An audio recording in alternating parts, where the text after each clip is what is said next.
Shala! Shala! May misyon ang inyong si Kaka. Hindi hahanapin si Majin Buu o si Frieza. Hindi rin maghahanap ng dragon na nawawala.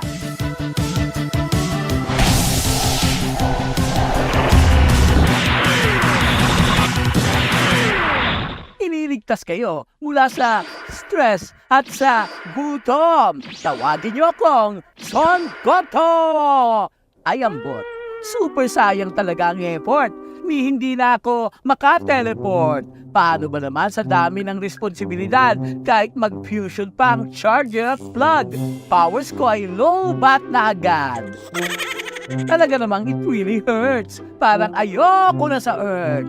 Pero may nakaka-relax daw na pauso, may hilot at kasama pang paligo para sa ulo kong konsumido. Hindi pa masisira ang aking hairdo. Sabi ko sa'yo, nakita kita sa Facebook. Tinulak mo yung pool. Hi. Hello, good morning po. Hello. Mukhang stress na po kayo. Kailangan niyo na po ng waterheads pa.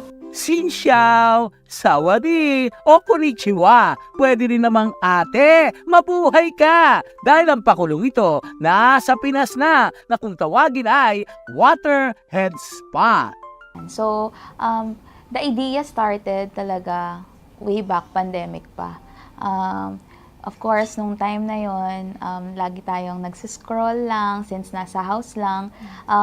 Lagi namin nakikita sa feed yung head spa na to. So, sabi ko, since hindi naman makakapag-travel abroad that time, why not dalhin na lang natin siya here? So, before po kami mag-launch ng business, so we try po sa mga family and friends, and even po sa sarili din namin, tinry din namin siya para talagang ma-perfect namin yung flow, yung every step po ng procedure. Nag-change outfit na para maghanda. Excited na akong ma-relax ang aking mukha.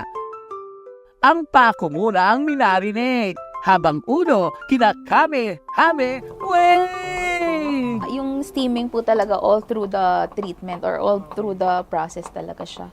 Nag-a-add po kasi siya ng relaxation. Yung steam, yung heat niya. Eto pa ang kakaiba't trending, ang tubig mula sa water ring. So, design siya ng naka-ring. Para po tayo sa next, sir. Yan. Para po lahat po ng nadadaanan. Hindi po. Hindi po. So, ito po, water ring natin, pinapadaan din natin siya sa neck. Yan. So, nandiyan po yung kilite, yung pressure. So, habang nare-relax po si client sa water ring natin, nare-relax din yung paa niya. Manunood sa utak, pinapamper yung aking brain cells. Hindi naman ako siopaw, pero kailangan munang magpasingaw. Get out!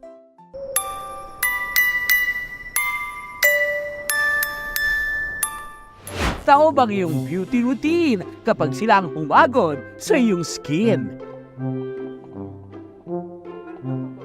Hindi pwede sa scalp ito. Hindi po. Ang galang balakubak nito. Hindi po yan pwede, Sa sir. facial pwede eh. Hindi po. Ayon kina Dana Tria na siyang may-ari, kahit ang Waterhead Spa ay from other country, para tayong mga Pinoy ay sure na comfy. Hinanap nila ang ating kilite. Minodify po namin yung aming Waterhead Spa dito sa Serenys.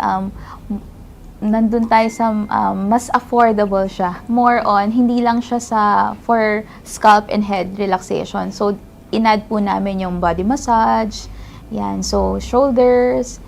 Something new So, naman. for mga Pinoys na ngayon lang makakaranas nito. Sobrang relax. Parang bagong silang lang ang aura, ready na ulit magligtas kahit sa ibang planeta. Halaw-galaw, subukan nyo ito.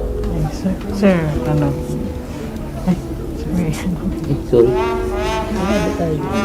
Before before po ng procedure po, meron po kaming pinapasagutan po sa clients na like kung meron po silang allergies or recent hair treatment because sometimes po nakaka-apekto po kasi yung nilalagay na po namin na product sa recent hair treatment po na ginawa po nila like reband or nagpa-perm po. Na-lessen niya yung headache ko, yung stress ko. Actually, yung tulog ko mismo. Mas gumanda yung quality niya po. Kaya bumabalik-balik pa rin po ako. So, naiisip po namin na reasons bakit trending and naging patok po yung waterheads pa po namin is because of our stressed out society. Second is during and after treatment po ng waterheads pa, may mga benefits po na nakukuha. And last po is yung yung marami po kasing tao na pinaprioritize na po yung well-being po nila. Kuya Biro, wag na tayong magkulitan. Marami at mabigat ang ating pinagdaraanan. In real life, kulang pa kahit mag-super sayad. Kaya ang inner child mo ay pasayahin. Dahil ang pahinga ay deserve mo rin. O mga bata at pusong bata. Kaya huwag kayong mawawala hanggang sa susunod nating pagkikita. Paalam!